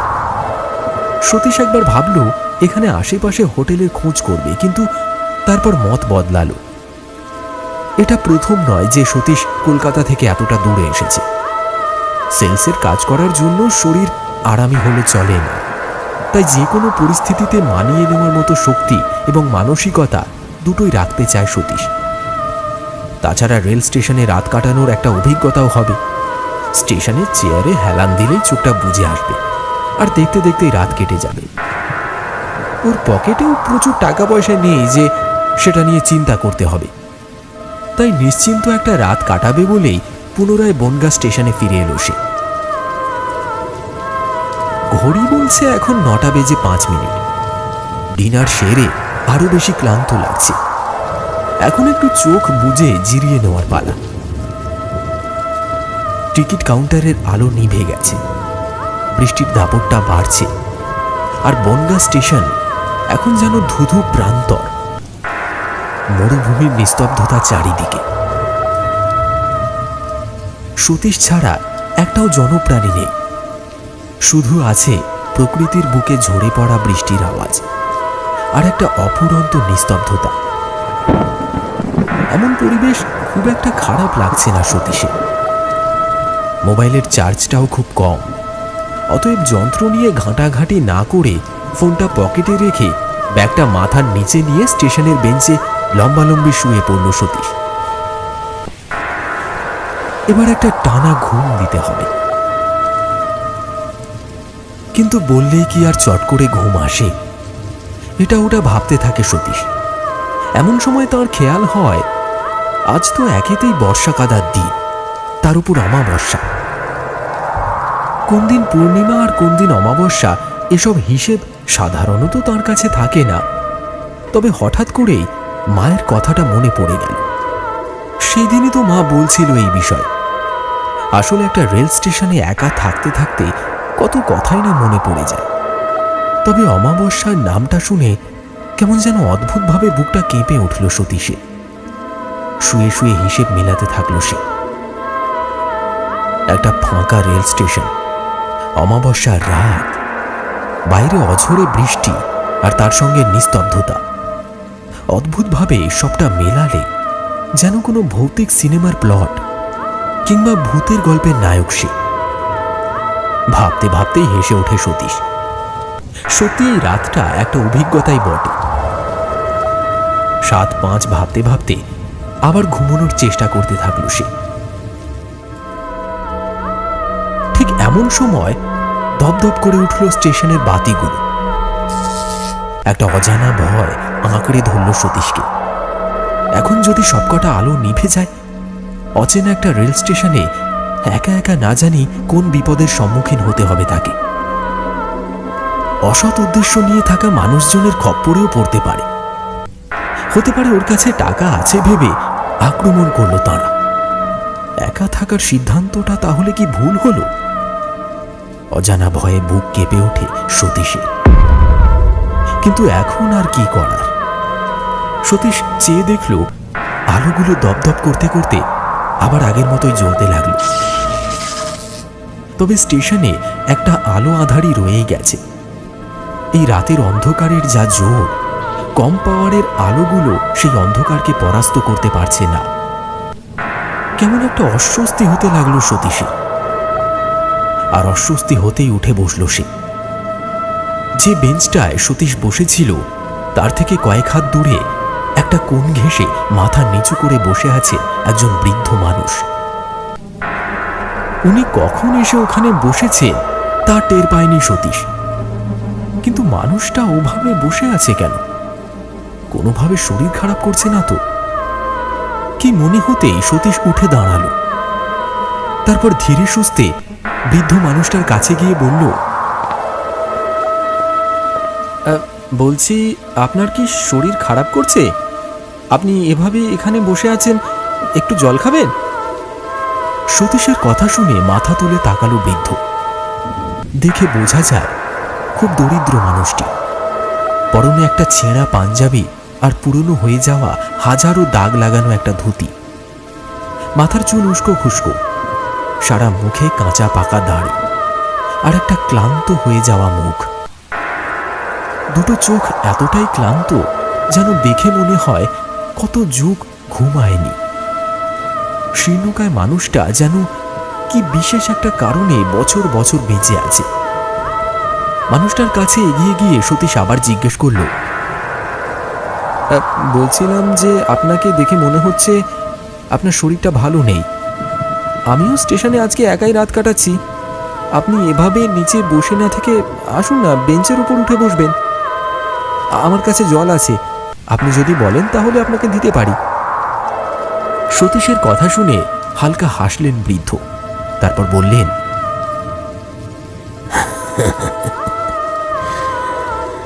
আপনি আমাকে নিয়ে এত ভাববেন না। এই স্টেশনে আমি বহু রাত কাটিয়েছি, আমি অভ্যস্ত। আর পেটে খাবার পড়লেই যে রাতে ভালো ঘুম আসে তা তো নয়। আমি না খেয়েই রাত কাটাতে পারি। আমার খিদে পায় না, আর তেষ্টাও পায় না। আপনাকে আমি অনেকক্ষণ ধরেই দেখেছি। ট্রেন মিস করলেন, বাড়ি ফিরতে পারলেন না। তারপর কত খোঁজ করলেন যাতে একটা অন্তত ট্রেন থাকে। কিন্তু কি আর করার, ঝড় বৃষ্টির রাতে সব দিক থেকেই সমস্যা। অগত্যা ওই হোটেল থেকে খাবার খেয়ে এখন স্টেশনের চেয়ারে বসে রাত কাটাতে হচ্ছে। আপনাকে অনেকক্ষণ ধরে উসখুস করতে দেখেছি, বুঝছি আপনার ঘুম আসছে না। আসলে অমাবস্যার রাতে বনগাঁ স্টেশনের রূপ বদলে যায়। কত সব অদ্ভুত অদ্ভুত ঘটনা ঘটে। আপনি আমি সেসবের ওপরে। অদ্ভুত ঘটনা মানে? আপনি কি আমাকে ভূতের ভয় দেখাচ্ছেন? আরে না না মশাই, মানুষ নিজেই আসলে ভূত। মানুষের অতীত পেরোলেই সেটা ভূত। আর বর্তমানে মানুষগুলো হলো মানুষ, একই সত্তায়। যেখানে ভূত আর মানুষ একসাথে বাস করে, সেখানে আমি আলাদা করে আপনাকে ভূতের ভয় কেন দেখাবো বলুন তো? আপনিও না সত্যি। আচ্ছা, কটা বাজলো বলুন তো? সতীশ হাত ঘড়ি দেখে মানুষটাকে বলল, 10:30 বেজে গেছে। কোথা দিয়ে এতটা সময় কেটে গেল বোঝাই গেল না। বনগাঁ স্টেশনটা সত্যিই একটা আলাদা রূপ আছে। বেশ ভালো লাগছে জানেন, একা একা এমন স্টেশনে রাত কাটাতে বেশ আলাদা রকম একটা অনুভূতি। একা একা কোথায় মশাই, এখন তো আপনার সঙ্গী আমি। সারাটা রাত কোথা দিয়ে কেটে যাবে বুঝতেই পারবেন না। আর সকাল হলে রাতের কথা বিশ্বাসও হবে না। শেষ কথাগুলো অদ্ভুত একটা জোর দিয়ে বললেন লোকটা। শুনে গায়ে কাঁটা দিয়ে উঠল সতীশের। বৃদ্ধ বলে চললেন, তা আপনার বাড়িতে কে কে আছে মশাই? আমার পারিবারিক ভিটে মেদিনীপুরে। আমার পরিবার থাকে ওখানে। বাড়িতে মা, বাবা, বোন আরও অনেকে আছেন। তবে আমি থাকি কলকাতায় একটা ভাড়া বাড়িতে, একা। অফিসে একটা জরুরি কাজ পেয়ে এখানে এসেছিলাম। একা একা বাড়িতে থাকতে কষ্ট হয় না বুঝি? মনে হয় না গোটা বাড়িটা আপনাকে গিলে খেতে আসছে? কি করে থাকেন একা বাড়িতে? বৃদ্ধের কথা শুনে মনে হলো একা শব্দটার প্রতি কি অদ্ভুত একটা যন্ত্রণা যেন রয়েছে। মানুষ কিভাবে একা থাকতে পারে সেটা তিনি ভাবতেই পারেন না। সতীশ উত্তর দিল, আসলে থাকতে থাকতে অভ্যাস হয়ে গেছে, এখন আর তেমন অসুবিধা হয় না। তা আপনার বাড়িতে কে কে আছে? সতীশের প্রশ্ন শুনে আবার মাথা নামিয়ে বসলেন বৃদ্ধ। সতীশের মনে হতে লাগলো সে কি ওনাকে কষ্ট দিয়ে ফেলল। ক্ষমা চেয়ে সতীশ বলল, আচ্ছা, আমি কি আপনাকে কোনোভাবে কষ্ট দিয়ে কথা বললাম? না মানে আমার কথায় কি আপনার খারাপ লাগলো? দেখুন, এটা সম্পূর্ণ আপনার ব্যক্তিগত উত্তর। আপনার পরিবারে কে আছে সে কথা আপনি আমায় নাই বলতে পারেন, কিন্তু আমি আপনাকে জোর করব না। সতীশের কথার পর তৎক্ষণাৎ উত্তর দিল না বৃদ্ধ, বরং মাথা নামিয়েই বসে রইল। তারপর আরও বেশ কিছুক্ষণ পর আস্তে আস্তে মাথা তুলে বলল, আমার বাড়িতে কেউ নেই। ও মা, আপনি বুঝি একা থাকেন? আর এইমাত্র বললেন একা থাকা যায় না। ভারী অদ্ভুত মানুষ তো আপনি। কেউ কি একা থাকতে চায়? কিন্তু পরিস্থিতি সেটা যেমন আসবে সেভাবেই মানিয়ে নিতে হবে। আমিও একা থাকতে চাই না মশাই। পরিস্থিতি, হ্যাঁ তা যা বলেছেন। অফিসের কাজ, নিজের কর্মসংস্থান, এসব কিছুর জন্য আমিও এখানে একা থাকতে বাধ্য হচ্ছি। আমিও কোনোদিন চাইনি মা বাবা মেদিনীপুরে থাকবে আর আমি কলকাতায়, কিন্তু এখন পরিস্থিতিতে সবই মানিয়ে নিতে হচ্ছে। জানেন তো, আমি ভাবছিলাম আর কিছুদিন পর কলকাতায় একটা পাকাপাকি ঠাঁই বানাবো, ওখানে বাবা মাকে নিয়ে আসবো। আমার একা থাকার যন্ত্রণাটাও ঘুচবে আর মা বাবা তাদের ছেলের সঙ্গে থাকতে পারবে। কি জানেন তো, আমার না তেমন কোনো বন্ধু নেই। এসব কথা কাউকেই বলি না, এই আপনার সঙ্গে আলাপ হলো তাই আপনাকে বললাম। আমার কথায় যদি আপনি বিরক্ত হন তাহলে অবশ্যই বলবেন। না না, বিরক্ত কেন হব? আসলে আমাদের সবারই বন্ধুর বড় অভাব, কথা বলার মানুষের অভাব। তাই সেখান থেকেই মূল যন্ত্রণা। জানেন তো, আমি গ্রামের স্কুলের শিক্ষক ছিলাম। চাকরি অনেক সম্মানের ঠিকই, কিন্তু বিলাসিতা নেই। যা রোজগার হতো সবটাই চলে যেত পেট চালাতে। আমার একসময় ভরা সংসার ছিল স্ত্রী মেয়েকে নিয়ে। তারপর একদিন স্ত্রী মারা গেলেন। মেয়েটাকে বুকে জড়িয়ে বাঁচার স্বপ্ন দেখতে শুরু করি। আপনার মেয়ে আছে? কই আগে বলেননি তো। তা মেয়েকে বিয়ে দিয়েছেন বুঝি, আর এখন ওই বাড়িতে আপনি একা, তাই তো? স্ত্রী মারা যাবার পর মেয়েটাকে নিয়ে বাঁচা শুরু করি। ওই ছিল আমার সব, আমার পৃথিবী। কিন্তু কি জানেন, আমার সেই সুখ বেশি দিন কিন্তু টিকল না। মেয়েটার একটা জটিল অসুখ ধরা পড়ল। চেহারা কেমন রোগা হয়ে যাচ্ছিল। দিনের পর দিন খেতে পারতো না, ঘুমোতে পারতো না। বাধ্য হয়ে শহরে ছুটলাম মেয়েটার চিকিৎসার জন্য, কিন্তু সেখান থেকেও ফিরে এলাম। চিকিৎসার জন্য যেই টাকার দরকার তা যোগান দেওয়ার সামর্থ্য আমার নেই। অগত্যা সকলের কাছে হাত পাততে শুরু করি, কিন্তু এত টাকার সাহায্য করবে এমন কে আছে? পয়সা কড়ির প্রয়োজন তো সবারই। মেয়েটা আমার চোখের সামনে কেমন যেন হয়ে যেতে লাগলো। দিনের পর দিন মনের কষ্টে ভুগত, মনে মনে ভাবত সে আর সুস্থ হবে না। আমার মুখের দিকে চেয়ে আরো বেশি কষ্ট পেত বোধ হয়। আমি প্রতিদিন স্কুল থেকে আসার পথে ওর পছন্দের কিছু একটা নিয়ে আসতাম। মেয়েটা সেগুলো দেখেও একটা সময় পর আর খুশি হতো না। ওর মনে খালি একটাই কথা বাজতো, সে আর সুস্থ হবে না। ওকে দেখে আমিও কুড়ে কুড়ে শেষ হয়ে যাই। কথাগুলো বলতে বলতে বৃদ্ধের দুই চোখ জলে ভরে উঠল, গলাটা ভেঙে গেল। দুটো হাত রগড়াতে রগড়াতে কথাগুলো বলে যেতে থাকলেন তিনি। বৃদ্ধকে লক্ষ্য করল সতীশ, তারপর বলল, আপনাকে এসব কথা বলতে বোধহয় আমি বাধ্য করালাম। আপনার মনে হয় কষ্ট হচ্ছে। থাক, এসব নিয়ে আর কথা বলার দরকার নেই। আমি আপনাকে শুধুই কষ্ট দিলাম। না না মশাই, এই কথাগুলো আমি নিজের মন থেকেই বলছি, আর আমার কোনো অসুবিধা নেই। আসলে কি জানেন, অনেকগুলো বছর হয়ে গেছে, তবু এই কথাগুলো আমি কাউকে বলতে পারিনি। কারোর সেরকম ভাবে সময় নেই, আর কারোর ধৈর্যও নেই। আজ আমি স্বার্থপরের মতোই বলছি আপনাকে কথাগুলো। বলতে পারলে আমি একটু শান্তিতে যেতে পারি, মনের বোঝাটা হালকা হয়। বৃদ্ধের এমন করুণ আরতি শুনে বুকের ভেতরটা কষ্টে ভরে উঠল সতীশের।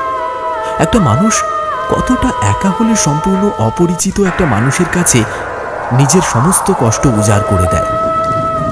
তাই যদি কিছু সময় অপেক্ষা করে ওনার কথাগুলো শোনা যায়, তাহলে হয়তো একজন মনের ভিতর থেকে দুমড়ে মুচড়ে যাওয়া মানুষের জন্য কিছুটা ভালো করা হবে। আর বাধা দিল না সতীশ, বরং বৃদ্ধের মুখের দিকে চেয়ে বাকি কথাগুলো শোনার জন্য অপেক্ষা করতে লাগলো। বৃদ্ধ মানুষটি বলে যেতে থাকলে, জানেন, মেয়েটা আমায় রোজ বলতো সে যখন ওই আকাশের তারা হয়ে যাবে তখন যেন আমি তার নাম ধরে রোজ ডাকি। আমি বলতাম, তোকে আমি কোথাও যেতে দেব না, তোকে আমি আমার বুকের কাছে আগলে রাখবো। কিন্তু আমি আমি আমি বুঝতাম মেয়েটার শরীর দিনকে দিন ভেঙে আসছে। শারীরিক যন্ত্রণা ওকে একটু ভালো থাকতে দেয় না। সে যে কি যন্ত্রণা তা সেই জানে। ধীরে ধীরে আমাদের সমস্ত শখ আহ্লাদ দূরে যেতে লাগলো। শুধু মৃত্যুর অপেক্ষা আর বেঁচে থাকার বিলাসিতার মাঝে কেটে গেল আমাদের প্রত্যেকটা দিন। আমার মেয়েটার নাম ছিল শিমুল।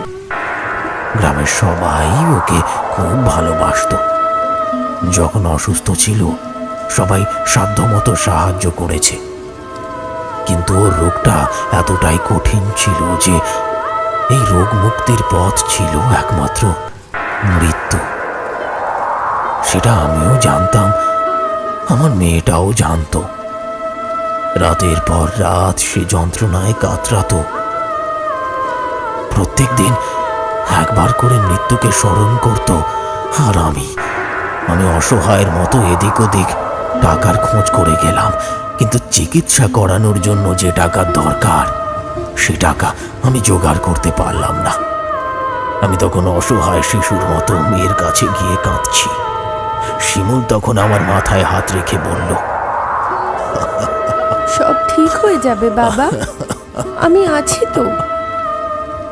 আমি সেদিন বুঝিনি ও ঠিক কি বলতে চেয়েছিল।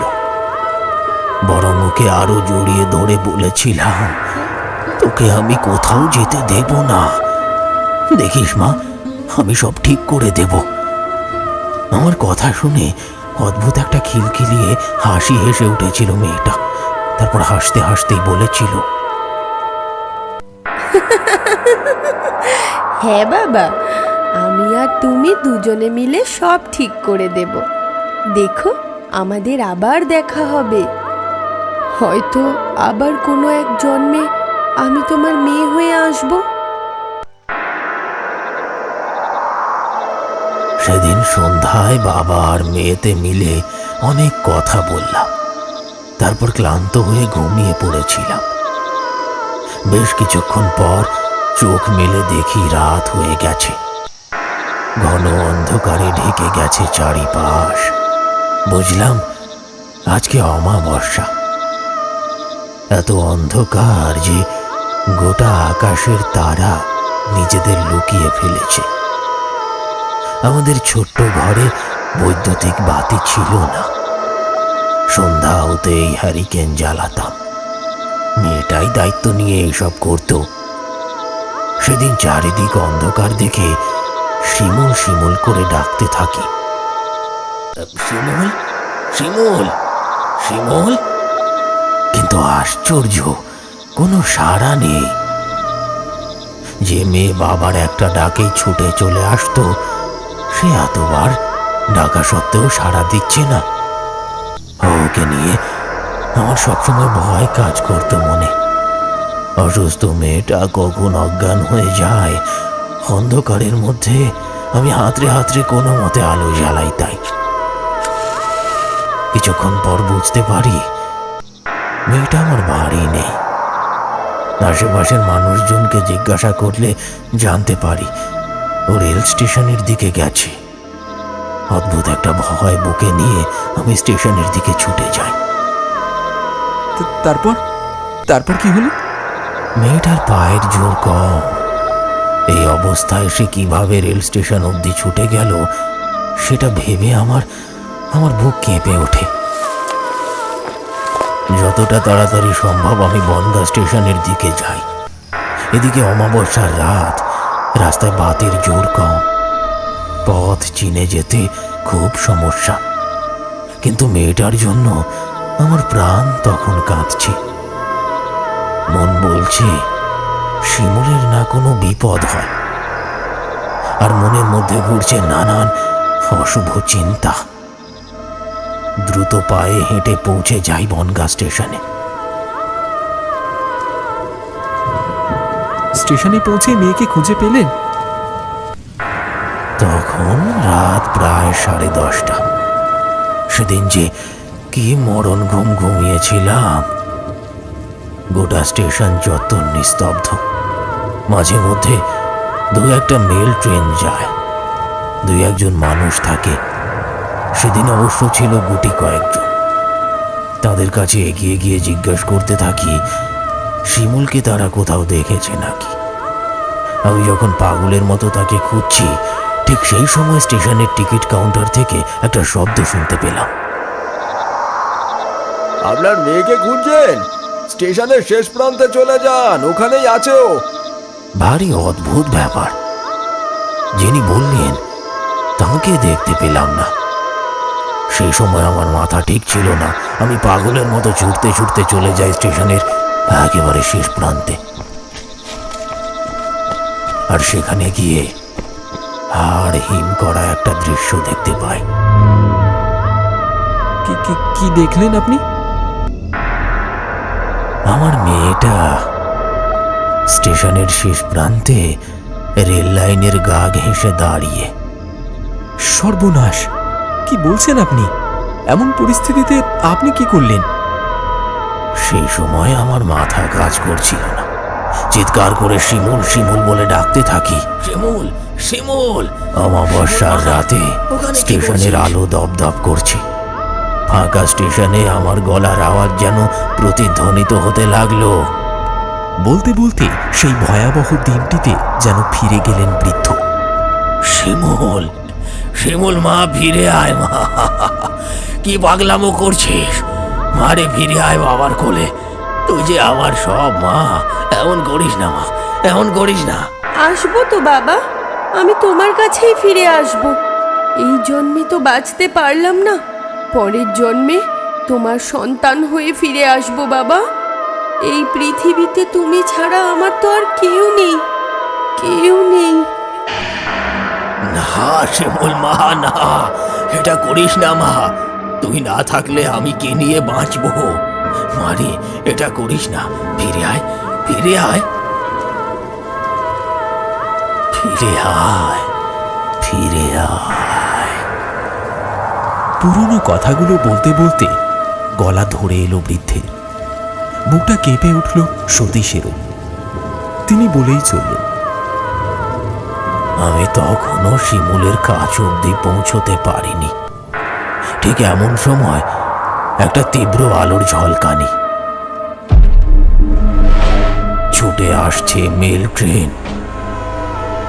আমি দেখতে পেলাম শিমুল ধীরে ধীরে লাইনের মাঝে গিয়ে দাঁড়ালো। আমার পায়ের গতি যেন ওকে ছুঁতে পারছে না। ছুটে আসা মেল ট্রেনটা আলোর শেষ বিন্দু দিয়ে আমার মেয়েকে মুড়ে ফেলল।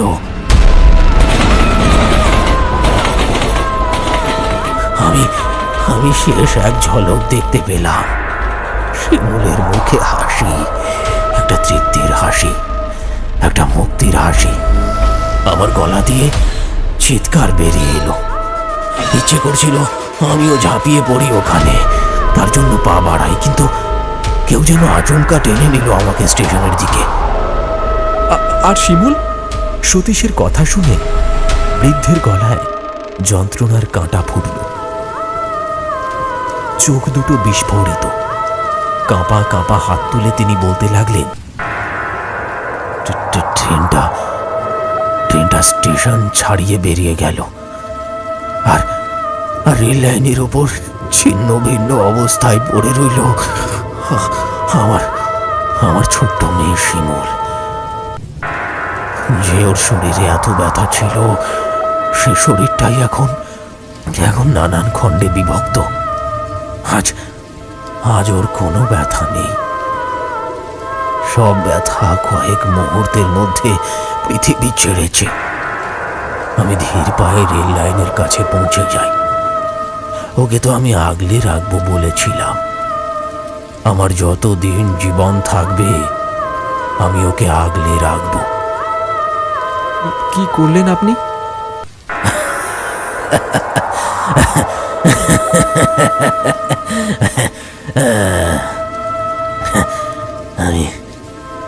আমি আমার প্রতিশ্রুতি রাখলাম।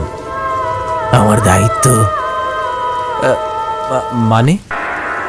স্টেশনের কোণে একটা বড় প্লাস্টিক পড়েছিল। আমার মেয়ের ছিন্ন ভিন্ন দেহ যতটা পারলাম তাতে ভরে বাড়ি নিয়ে গেলাম। হোয়াট? আপনি কি বলতে চাইছেন? আপনি কষ্টে আপনার কি মাথা খারাপ হয়ে গেছে? হ্যাঁ, হয়েছে তো হয়েছে। আজ আপনারটা খারাপ হবে। কি বলছেনটা কি আপনি? কেউ জানতে পারেনি আপনি? না, পারেনি কেউ জানতে পারেনি। আমি তো শিমুলকে লুকিয়ে বাড়ি নিয়ে এসেছিলাম আমার কোলে করে। অমাবস্যার রাতের অন্ধকারের মধ্যে কে দেখবে বাবা মেয়েকে? কেউ দেখেছে নাকি কোনোদিন? ওর দেহটা আমার কাছেই ছিল, কাউকে জানতেই দিইনি। শুধু পরের দিন সকালবেলায় রেল লাইনের ওপর রক্ত দেখে অনেক জল ঘোলা হয়েছে। দেহের কিছু অংশ হয়তো পড়েছিল। তারপর পুলিশ আসে খোঁজ করতে। তাও প্রায় তখন 5 দিন কেটে গেছে। আমি শিমুলকে চোখের আড়াল হতে দিইনি। ও শুধু আমার কাছে ছিল, আমার পাশে, আমার বুকের কাছে। আমি 2 হাত দিয়ে জড়িয়ে ধরে দিন কাটাতাম ওকে নিয়ে। তারপর পুলিশ এসে আমার কাছ থেকে শিমুলকে নিয়ে গেল আর আমাকে ভর্তি করে দিল একটা মানসিক হাসপাতালে। কিন্তু পারেনি, জানেন, ওরা কেউ আমাকে শিমুলের থেকে আলাদা করে রাখতে পারেনি। মানে আলাদা করে রাখতে পারেনি মানে কি? আপনাকে একটা জিনিস দেখাবো, আপনি দেখবেন। কি জিনিস? দাঁড়ান, দেখাচ্ছি। বৃদ্ধের গলায় একটা স্পষ্ট উত্তেজনা। সতীশের এতক্ষণ নজর পড়েনি। বৃদ্ধের পাশে একটা বড় সুটকেস। নিজের গা ঘেঁষে রেখেছিল সেটা। আঁধারি রেল স্টেশনে এমন একটা জিনিস চোখে পড়া দায়। বৃদ্ধ ধীরে ধীরে সুটকেসটা সামনে নিয়ে এলেন। তারপর 2টো বোতাম প্রেস করতে সুটকেসটা খুলল। তার আগেই সতীশ প্রশ্ন করেছিল, এত বড় একটা সুটকেস নিয়ে আপনি ঘুরছেন কেন? আর মানসিক হাসপাতাল থেকে ছাড়া পেলেন কিভাবে? বলছি, সব বলছি। আগে দেখুন যেটা দেখাই। বলেই সুটকেসটা খুলে ফেলল বৃদ্ধ। বাক্সের ডালা খুলতেই বিকট পচা গন্ধে ভরে উঠল চারিপাশ। যেন বহু পুরনো মৃত পচা গলা একটা গন্ধ। গা গুলিয়ে উঠল সতীশের। বাক্সের ভেতর থেকে উঁকি মারছে একটা খণ্ড বিখণ্ড মৃতদেহ।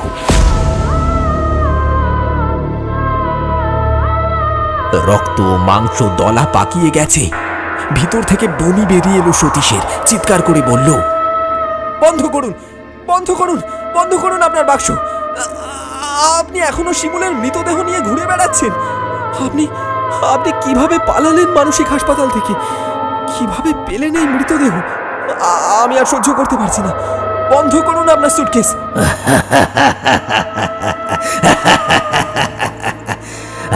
আমাকে কি বেঁধে রাখা সহজ নাকি?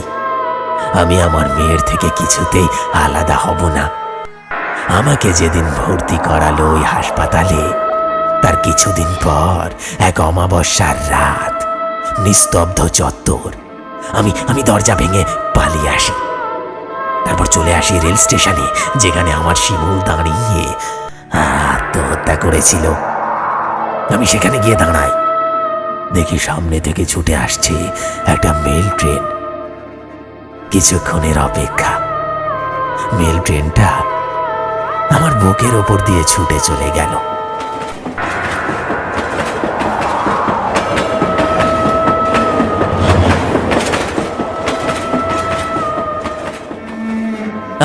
আমার নিথর দেহটা পড়ে রইল রেল লাইনে। ট্রেনের আলো শেষবারের মতো আমায় পৃথিবীর সঙ্গে মিশিয়ে দিল। শিমুল আর আমি এক হয়ে গেলাম সেই অমাবস্যার রাতে। এই কথা শুনে আচমকা মাথাটা ঘুরে গেল সতীশে। এই লোকটা কি সত্যি পাগল নাকি মৃত? বুকের ভেতর যেন ঘোড়ার রেস লেগেছে। সতীশ পরখ করার জন্য বৃদ্ধর গায়ে হাত ছোঁয়াল। মৃত্যুর মতো শীতল দেহ। বিদ্যুতের গতিতে ছিটকে গেল সতীশ। এতক্ষণ যার সাথে কথা বলেছে সেই মানুষটা আসলে মৃত। তার চোখের সামনে এখনো সুটকেস হাতে বসে রয়েছে। একটা তীব্র যন্ত্রণার প্রতিচ্ছবি। সতীশের দেহ হালকা হতে লাগলো। মনে হলো পায়ে কোনো জোর নেই, এখনই সে পড়ে যাবে স্টেশনে। আর ঠিক তাই হলো। শুধু অজ্ঞান হবার আগে সে শুনতে পেল একজন বৃদ্ধ তার মেয়েকে বলছে, তুই আর আমি এক হয়ে গেলাম রে শিমুল। এতদিন এই কথাগুলো আমি কাউকে বলতে পারিনি, আমার আত্মার শান্তি হয়নি। আজ হলো। আজকের পর থেকে তুই আর আমি এখানে আর আসবো না, এখানে আর আসবো না। পরের জন্মে তুই আমার মেয়ে হয়ে আসিস। শুধু সেই অপেক্ষায় বুক বেঁধে আমি বিদায় নিলাম। পৃথিবী তোকে আর আমাকে মনে রাখবে না, তবু একজন মানুষ হয়তো আমাদের যন্ত্রণার কাহিনীটা সারা জীবন স্মরণে রাখবে।